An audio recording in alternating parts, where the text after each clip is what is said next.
Thank you for joining us today for the virtual Sunday service with the Center for Creative Living. CCL, a charter of the Universal Church of the Master, has served and supported the spiritual needs of its community here in the Bay Area for over 20 years.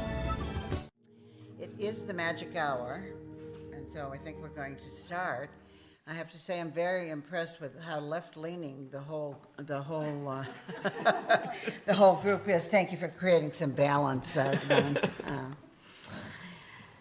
So obviously there's been a change. This is not Chris Brown. This is our very own Janet Childs, and she and Chris switched months.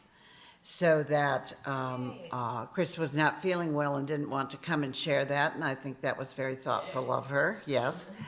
And she and Janet worked it out so that Janet will be here giving the talk she was preparing for February, and Chris will be up in February giving the talk she had prepared for today. So now that we have all of those logistics kind of handled, I think we can move in together. Did everybody get their little card and their guideline and all that? Everybody's papered properly? Yes. Okay, good. I guess my first opening remark, so to speak, is just to welcome everyone here. It's very nice of you to come. It's a time in which there's just so much going on. I'm just sometimes staggered by the conditions of the earth and the world and how we're treating each other and how it doesn't seem to occur to anybody to say, well, that's interesting. That's not how I view it, but that's interesting that you have that point of view.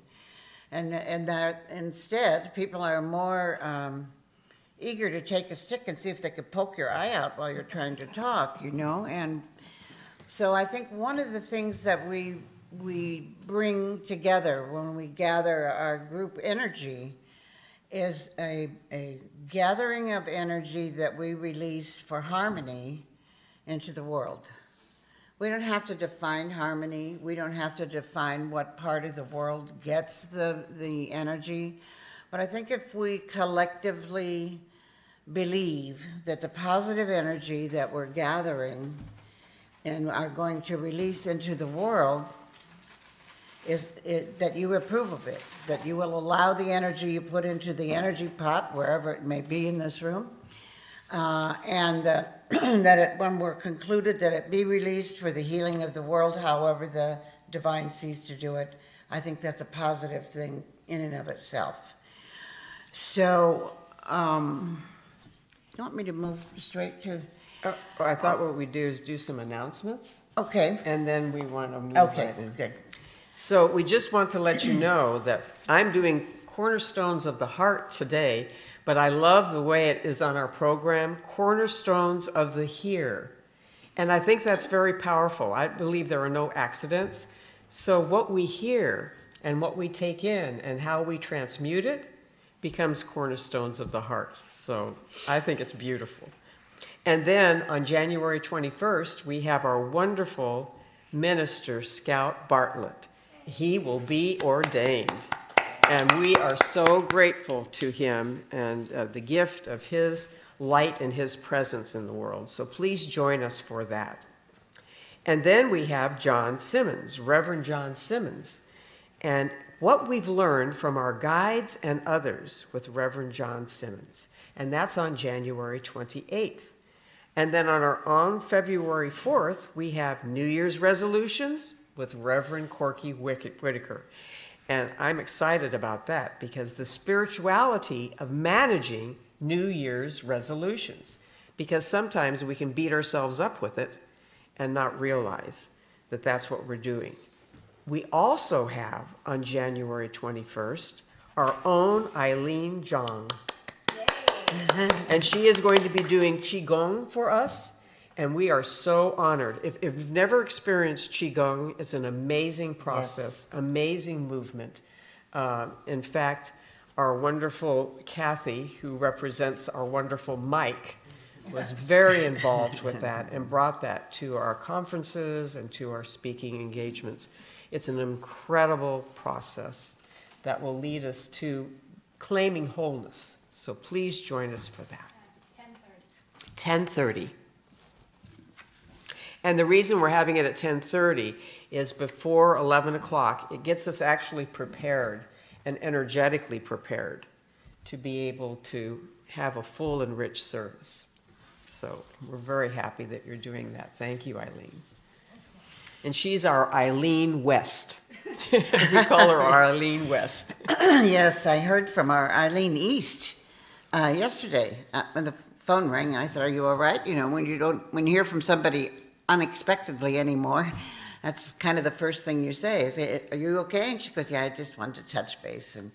And I said, one of the things we would do in our meeting tomorrow, which is today, is she has, in her own spiritual way, stumbled into a large group of children that are underfed, from a very poor, limited area of upstate New York. And she said the saddest thing about their poverty is not so much that, they wear old clothes and she said it's not that they never eat, the schools feed them breakfast and lunch, that sort of thing. But she said what was hard for her heart, and was mine when I talked to her, is that they don't believe in themselves. They're so, when you reach a starvation point, there's a starvation point where all you can do is, if you don't find food, you're going to die. But there's a starvation point above that in which you don't have enough. You don't know what you're going to do, and you begin to think that it's because there's something wrong with you. I don't understand all the ways that we come in, but we come in with a certain degree of independence that is even separate from our families, that we come in as a person. And you begin to, even as a child, you begin to evaluate your personhood based on how things are going around you. Even though logic tells all of us that there's very little that a 3-year-old could do to change what's happening, but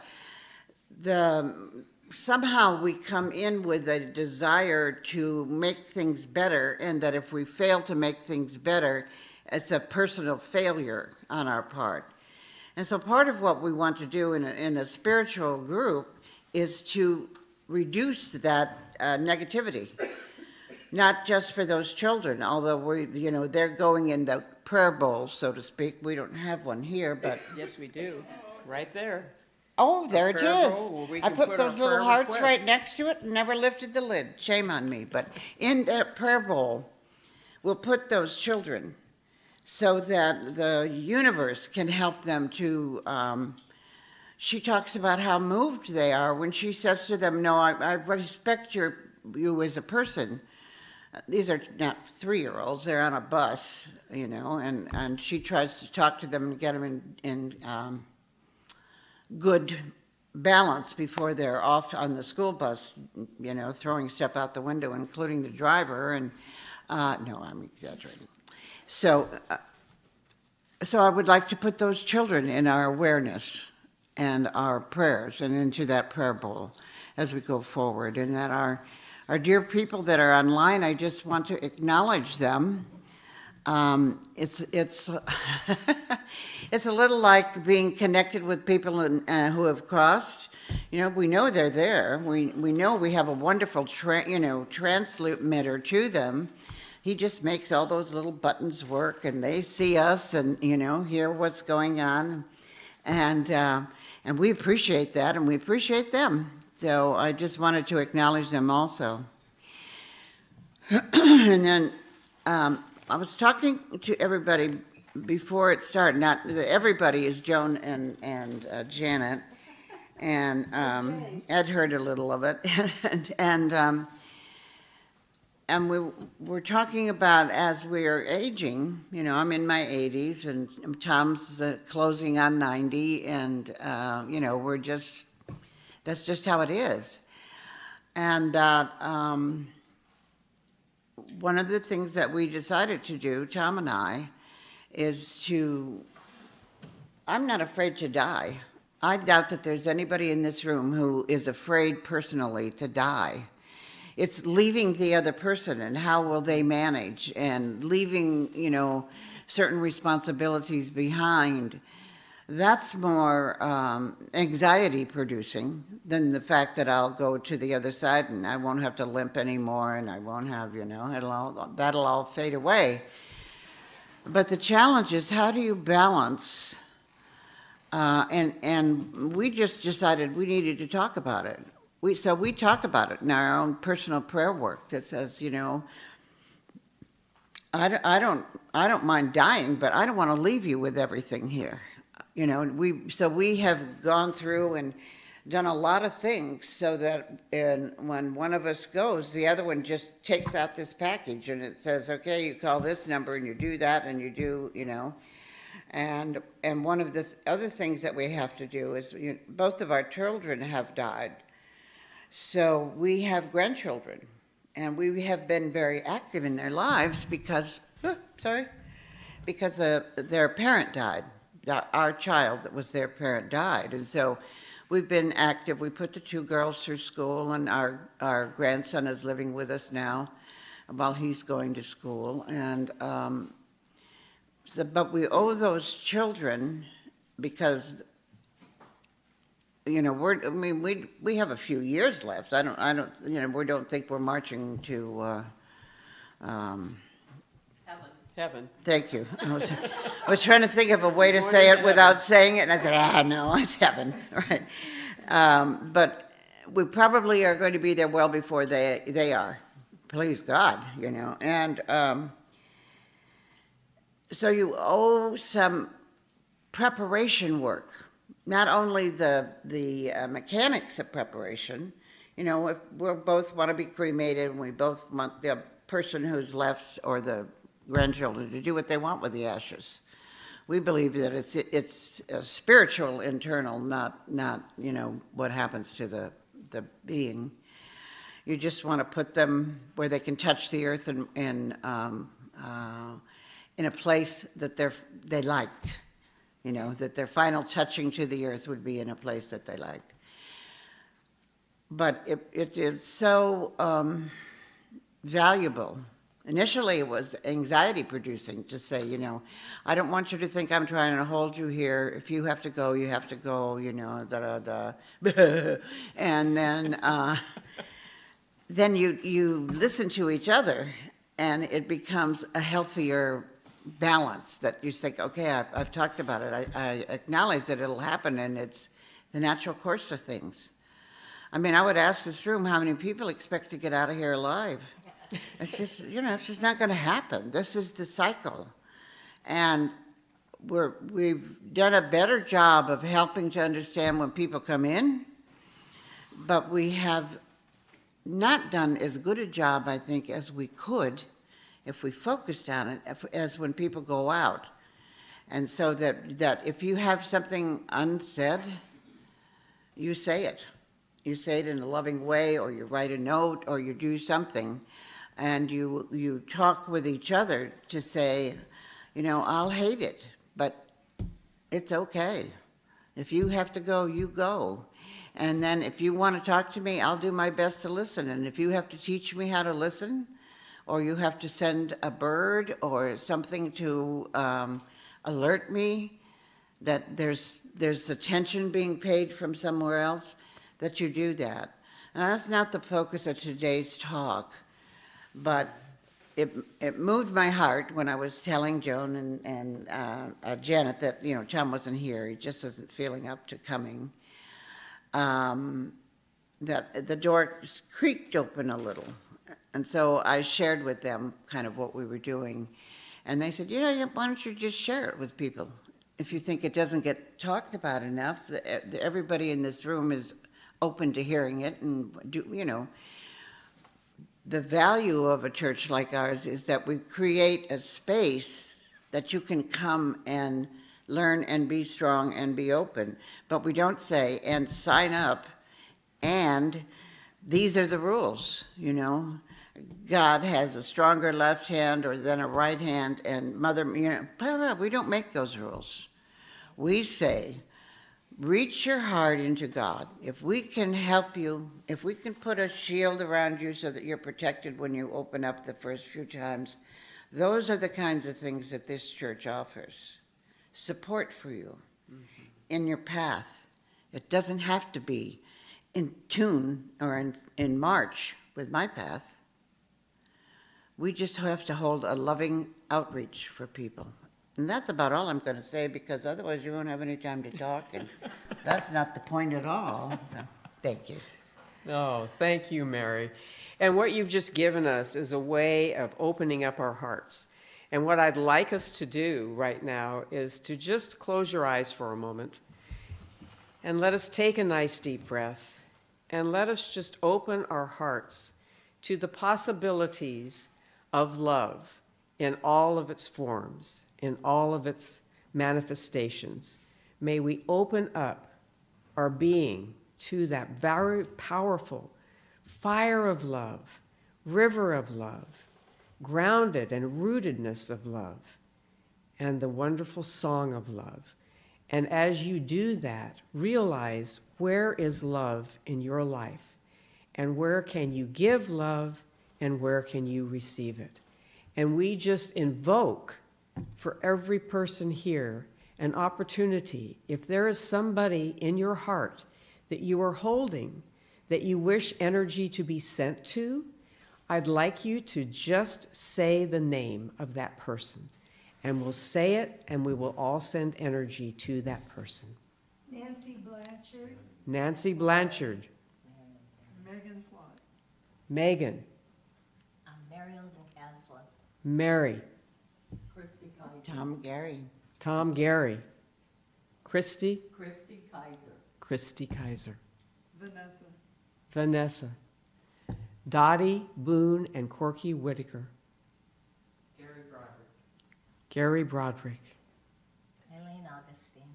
Eileen Augustine. Chor-Heng Ho. Johing Ho. Jess. Rochelle Miller. Rochelle Miller. Ann Corbin. Ann Corbin. Jeannie Lyons. Jeannie Lyons. Jeremy and Jason. Jeremy and Jason. Jackie West. Jackie West. John Avery Palmer. April. April. April Lucier. Lorraine Huntsman. Loren Tuntzman. Jan Reason. Jan Reason. Jeannie Keel. Jeannie Keel. Nancy A. Duck. Nancy A. Duck. Kyle West. Kyle West. Tom and Jerry Allen. Tom and Jerry Allen. Barbara Ratafon. Barbara Bratafam. Tommy Metches. Tommy Medchus. Corey Gott. And her sister. Sheila Gott. Laurie Ward. Larry Ward. The Children of Staten Island. The Children of Staten Island. Chris and Robin. Chris and Robin. The board members of UCM. The board members of UCM. Mala Knitz. Mala Kanitz.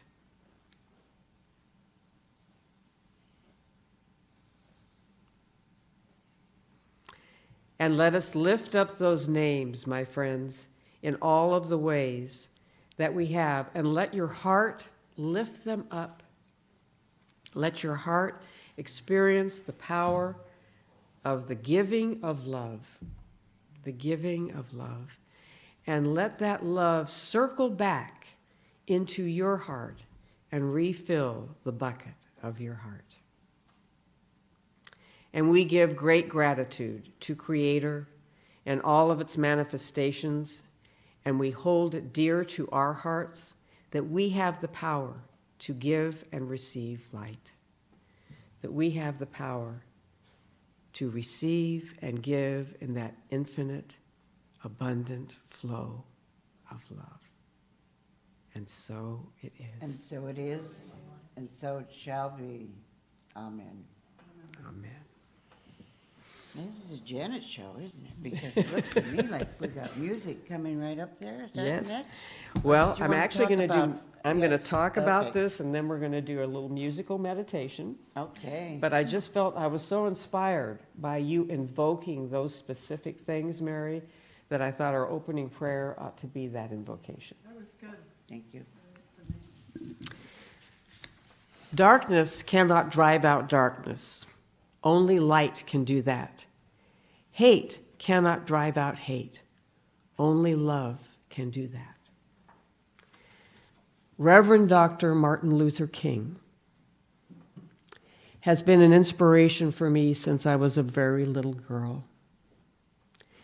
His manifestation of love is probably one of the most powerful that I have ever borne witness to. His ability to be an amazing activator. He was a manifester of the spirit of community. What he could do is he could activate people's highest heart. He could activate that love.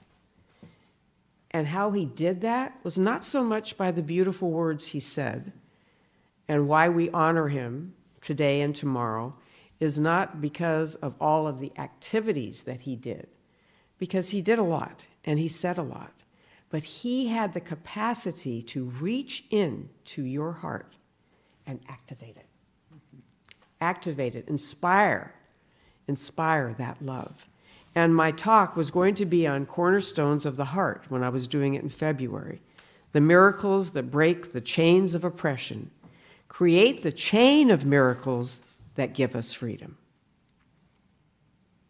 So I'm going to say that again. The miracles that broke the chains of oppression create the chain of miracles that give us freedom and hope and love. And to do that, the compassion and the love that we hold is the cornerstone. It is the cornerstone of the heart. If we have that for ourselves and for each other, it's powerful. It is so powerful.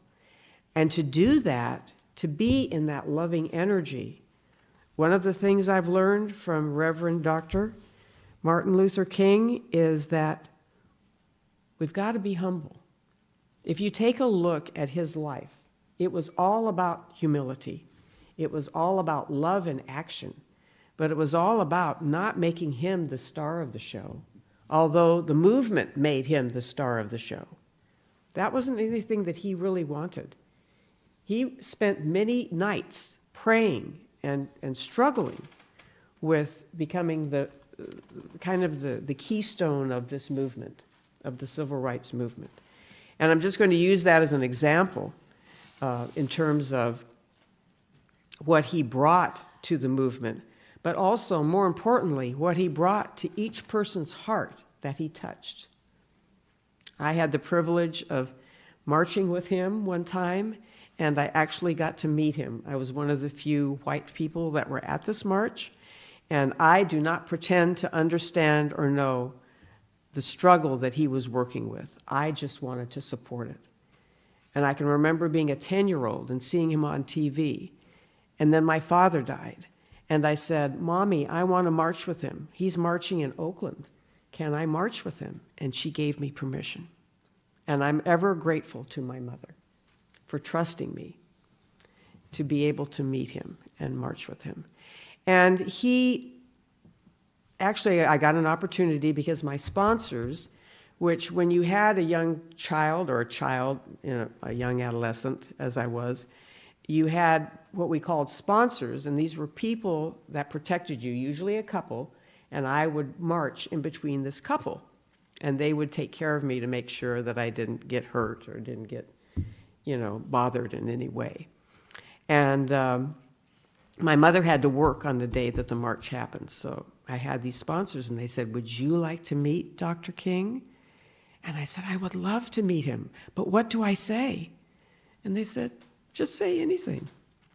And so I went, and met him. And he's actually short in physical stature, but his energy and his aura was absolutely huge. It could fill this room. It was gigantic. And that was a time in my life when I was first discovering that I could see auras.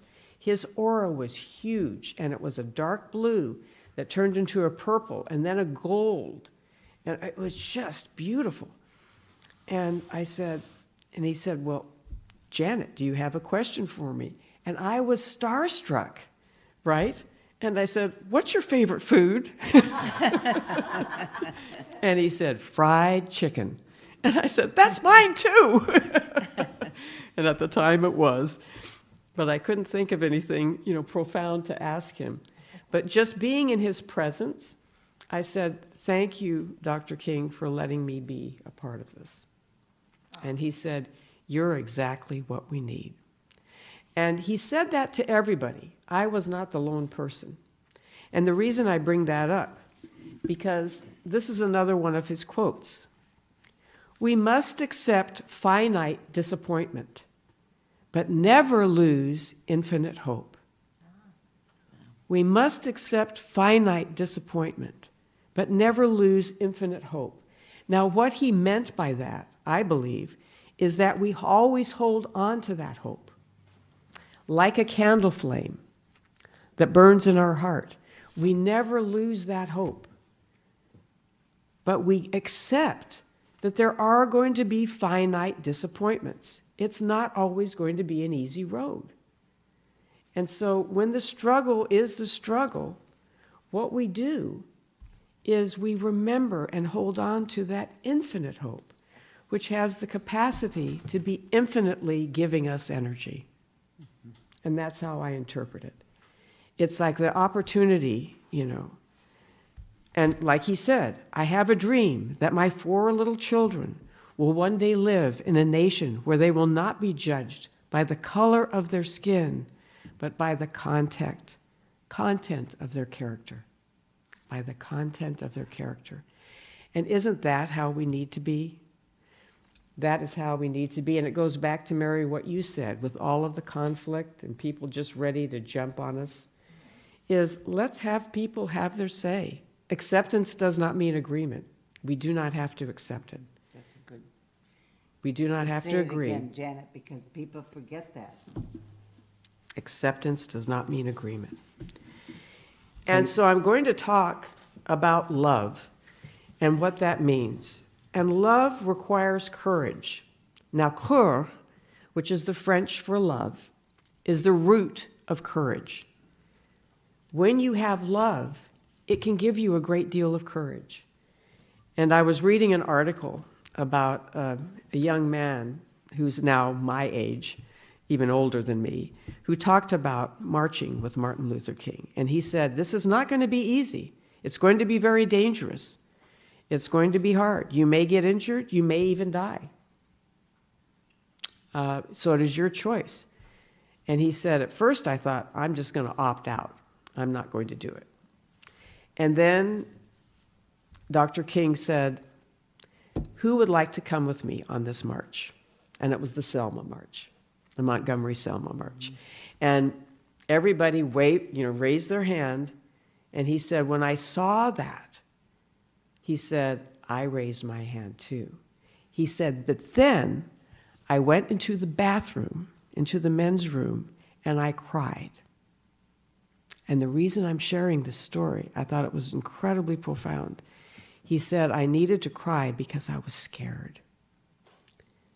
And he said, when I had my cry, I then felt incredibly strong. I claimed my courage through my vulnerability. And as Brené Brown says, the greatest act of courage that we can give to ourselves and to the world is our vulnerability. Is our vulnerability. And so, my friends, it's not about being perfect. It's not about channeling perfect love. It's about being vulnerable and being gentle with ourselves as we are vulnerable, acknowledging our tears. Because what did that young man do? He needed to express his tears and his fears. And then he was able to stand up strong and say, I am ready.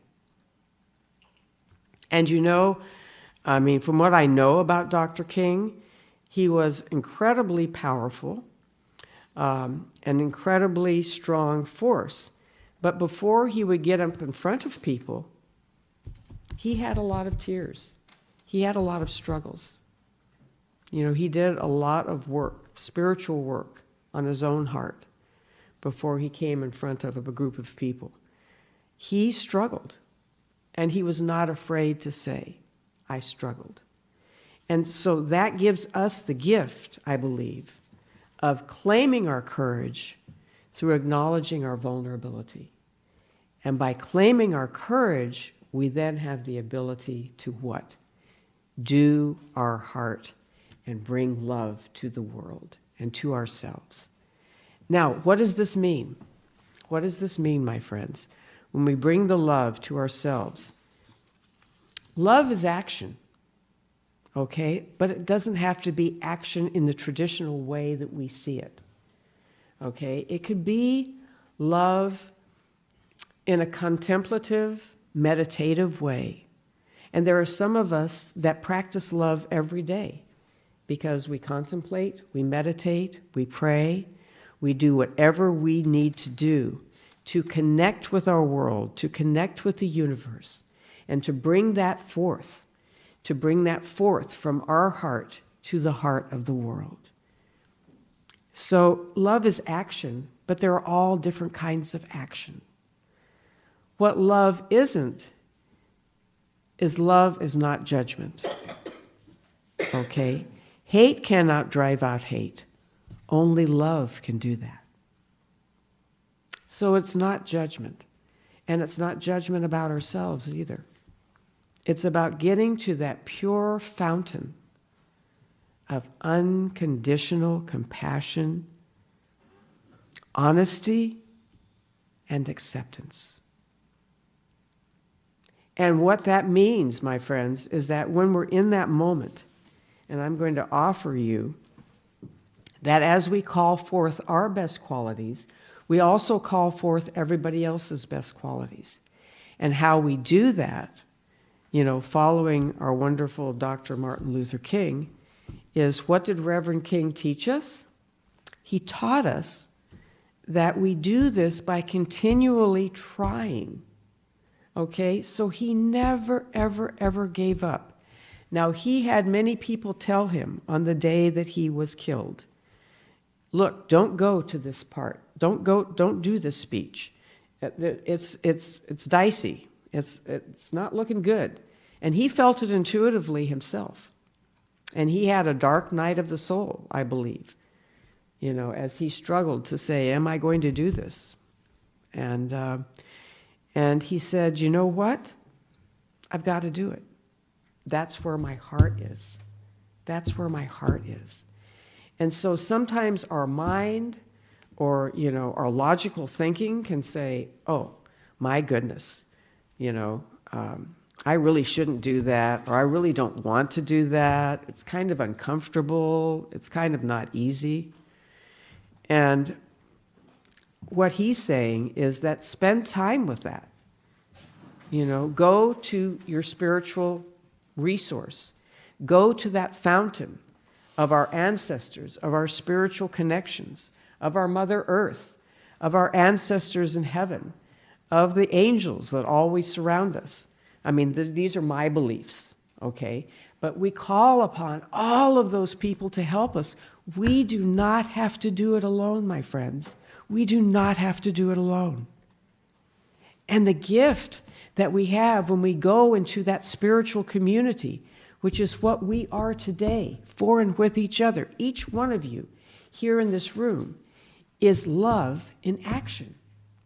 You got up out of your bed this morning and you made it down in the cold, even though the sun is coming out now, in the cold, and you got dressed and you got on your Zoom link and you said, I'm going to come. I'm going to come and spend my time in spiritual communion with everybody in this room and with everybody in our wider circle of CCL, of CIG, of UCM, and of our greater spiritual circle around the world. Do you know there's an amazing astrologer, Pam Gregory, that on 7 o'clock a.m., 7 o'clock p.m.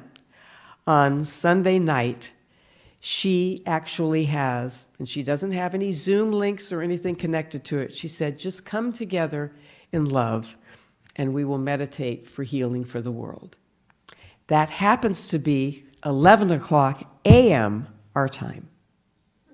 So isn't it amazing that we are here connected with Pam Gregory and her international experience of being together with a group of people around the world that are sending love. So you make that commitment, my friends. You know, every one of you shares your gifts in very powerful ways. Every one of you brings that awareness and that healing.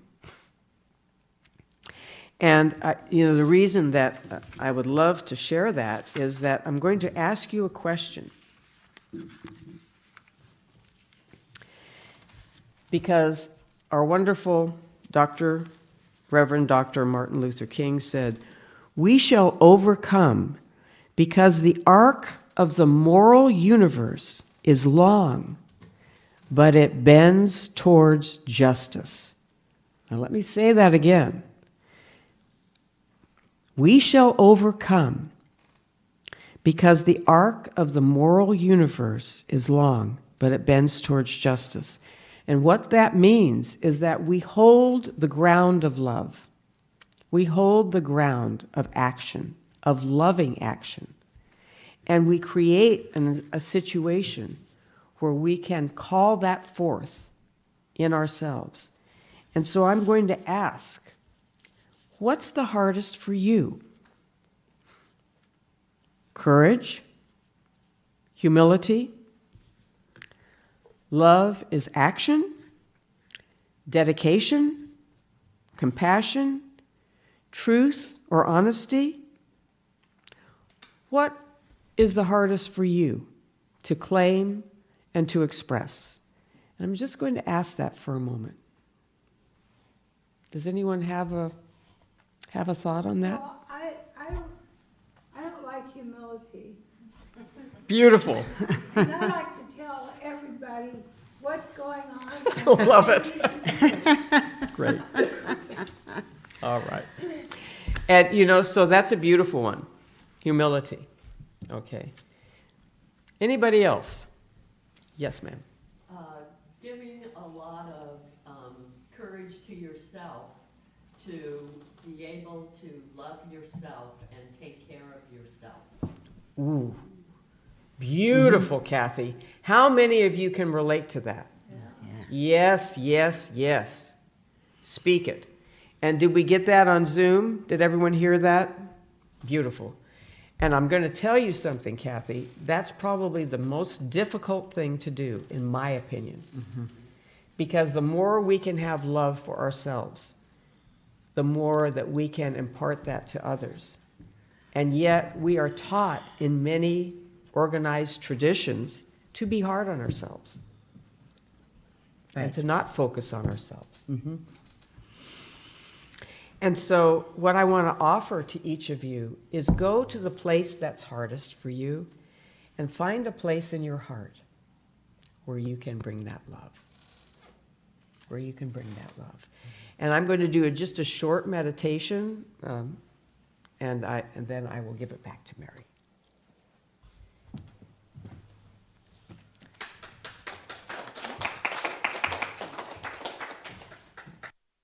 There is a song that came to me when I was marching with Martin Luther King, and we actually had the incredible experience of singing it while I was with him. It was the first time I had actually channeled a song, and so we're going to do it now, and we're going to ask all of you to do it, because we can do it on Zoom because it's my song. All right. We are marching for freedom, freedom, freedom. We are marching for freedom, freedom today. We are marching for freedom, freedom, freedom. We are marching for freedom, freedom we pray. We are marching for freedom, freedom, freedom. We are marching for freedom, freedom today. Oh, we are marching for freedom, freedom, freedom. We are marching for freedom, freedom we pray. Freedom we pray. Freedom we pray. Beautiful. And take that into your heart, my friends. And I'm just going to invite you to go back into your heart and to notice who lives there. Just close your eyes and put your attention to your heart. And with every breath, feel the road to your heart increasing and building and bringing you to the heart of your heart, the heart of your heart.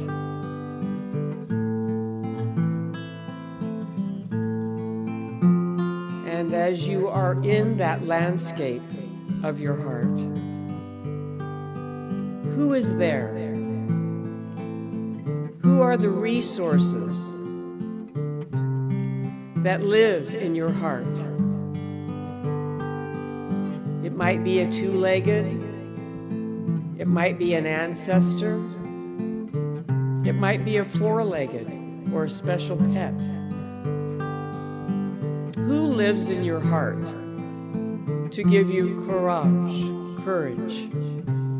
to give you strength, to give you the ability to act, even in the face of adversity? Who is there? Oh, I welcome you into my heart, into my heart. Oh, I thank you for being my heart, for being my heart. You give me the strength to be.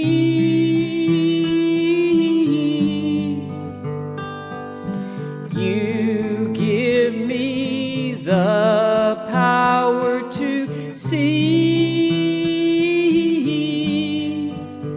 the deepest meaning, the deepest truth. You hold the light for me, the deepest holiness, the deepest reaching of the hands in the unity. I thank you for being in my heart, in my heart. Oh, and I am grateful for all that I can bring with my heart. Will you take me home? Take me home. Will you take me to the sacred ground? And I will dance free.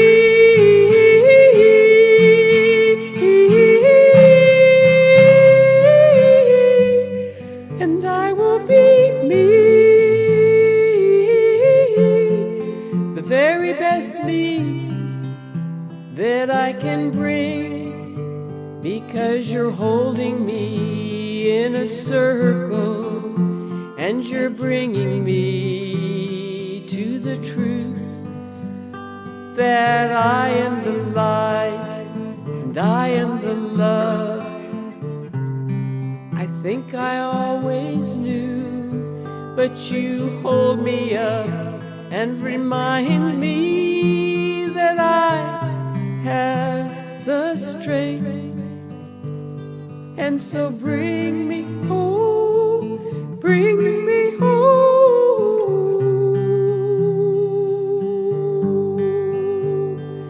to love, to love, to love, to love. Bring me home to infinite love.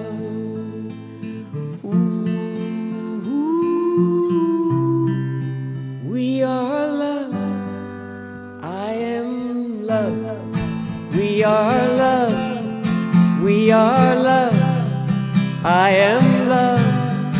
We are love, join with me. We are love, we are love, I am love. We are love, we are love, we are love, I am love.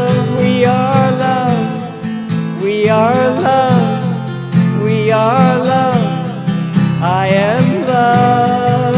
We are love, we are love, we are love, I am love. We are love.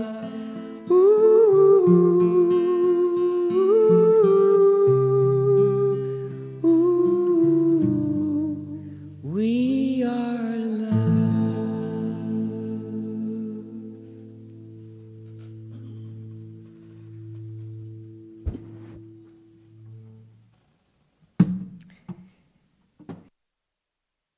Heart, take that from your heart, bring that to your heart, and we give great thanks for all of the support we have to be the most loving, powerful, healing light bearers we can be.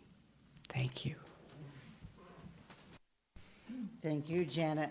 Very powerful, very powerful. Let's see, I didn't ask anybody. Would you mind passing the baskets, Joan? I can do it. Oh, okay. Oh, Mary. Mary, thank you. And if you're going to write a check, if you would write it to CCL. And then we do the blessing. This is the blessing we do. Huh? So we can maybe share our blessings as this has been going around. So sharing the blessings, written by Reverend Joan Stutz. It's in your program. I give thanks for my spiritual community. I live in a world of freedom and abundance. I am happy to support my spiritual community. Thank you, Universal Spirit, for your everlasting love and support. And so it is. Thank you. That was beautiful.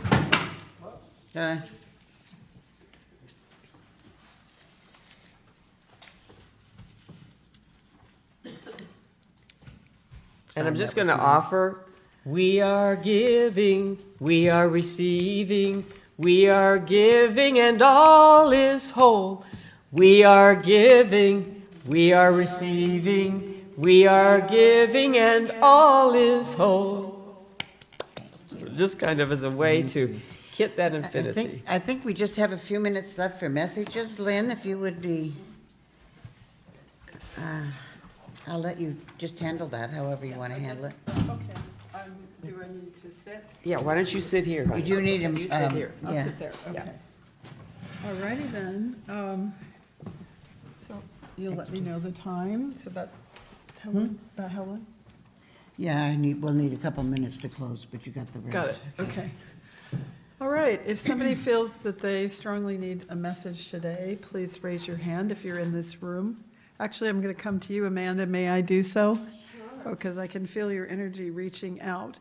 And I see like a bright, like a fiery sunrise, and I feel like you're having an inner awakening, especially and your angels and guides are very glad that you're listening to your dreams, because they're really coming closer to you, and take action on those dreams. Follow it out. Okay, Joan, may I come to you? Sure. All right, just say your name, please. Joan, Oh. student. All right.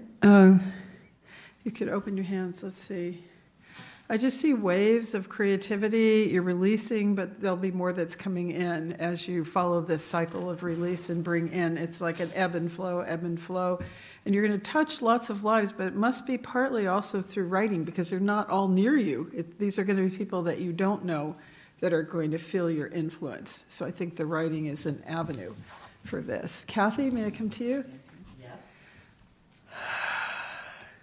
Someone's smiling at you. He's smiling, and he's happy. He's happy to be here. His only sadness there is the times of you not being in the same plane at the same time. But he worked with you. You had time out of your body when you went through the illness around Christmas. You were actually in and out on the other side with him. And he still wishes you the Merry Christmas because you got to spend time together. Valerie, may I come to you? Just uncross your hands and just say your name. So,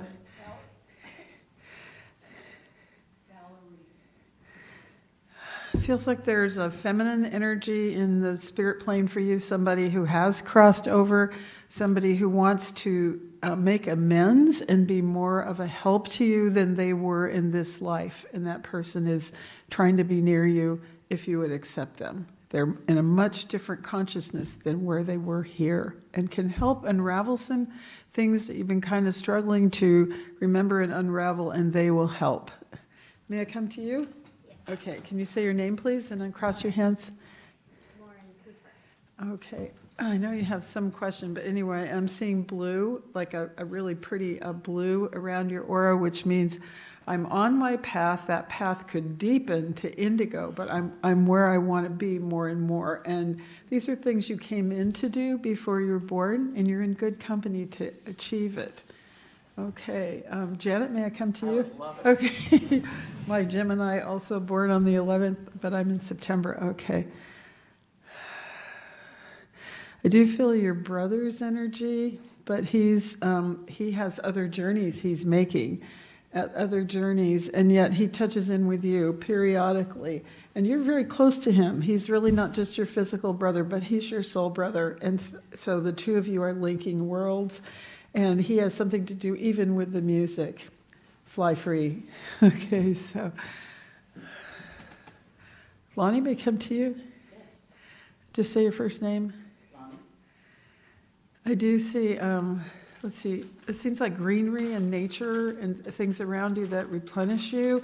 You're a person who's going to live a long life, and a lot of us in this room have that chance because the lifespan is extending. And the deep things of deep green and blue-green are good for you to be around, also to eat. Very good, because you are working on life extension right now, releasing some habits to do that.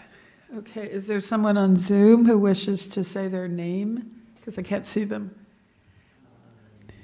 Not right now. Okay, not yet. We're not there yet. Mary, may I come to you? Okay.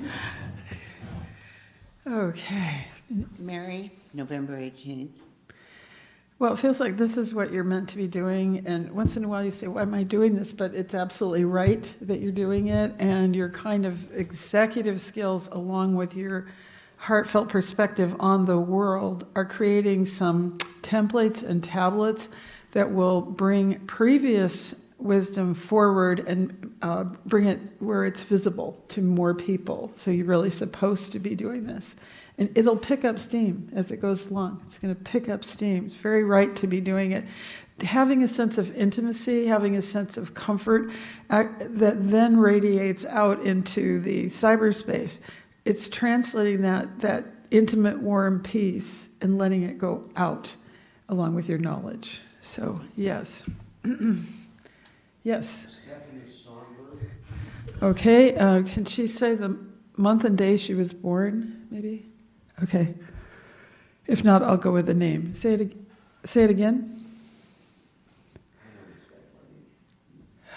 see, for Stephanie, I feel things having to do with childhood and growing up years, and not all was negative. There were some things that it's a kind of a lifestyle that we're not having right now, and for some reason I'm going back to her youth and to the environment in which she lived, people she played with, the people she hung out with. She may want to do some writing about those experiences to bring forward a quality that we're missing now.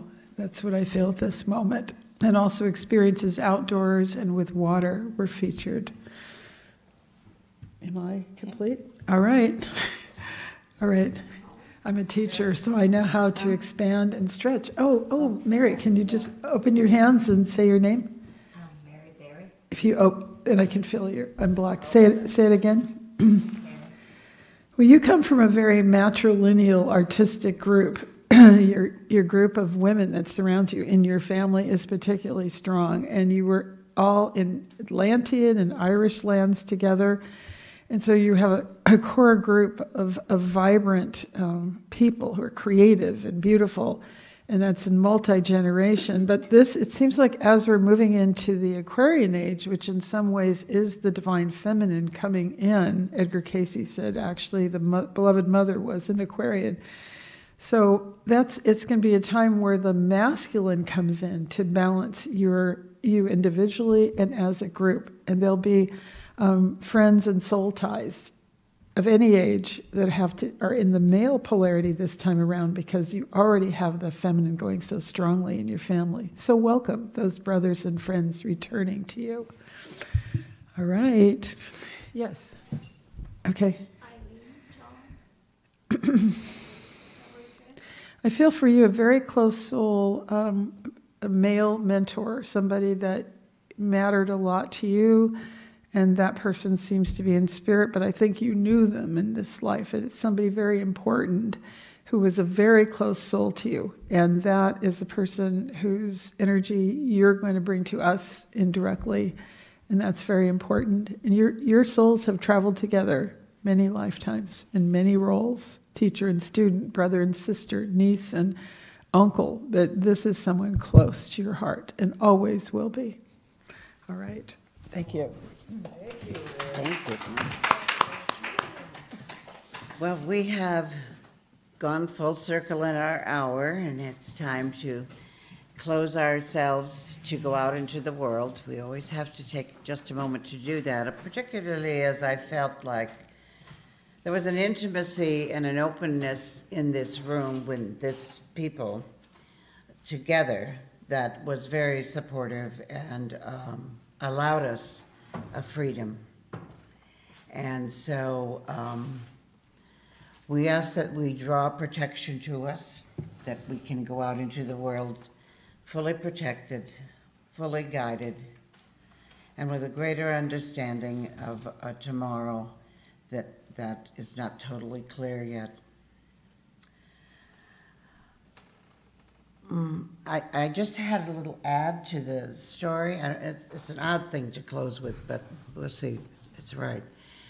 I had a roommate of mine in nursing school who went south with the marching also.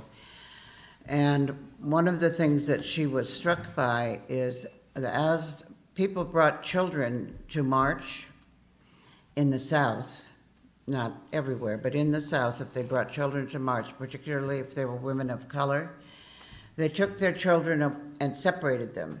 They took the children away from the parent, and they would have somebody else's children, because the goal to maintain nonviolence was very strong. They felt as though they would really have weakened their operation if there was violence all the time between the people that were coming onto them and the people that were marching. And they found that if they didn't separate the parent and the children, they would, the evildoers, I say as though I don't make judgments, they would go after the children because it would cause the parents to lose, to jump into the fight.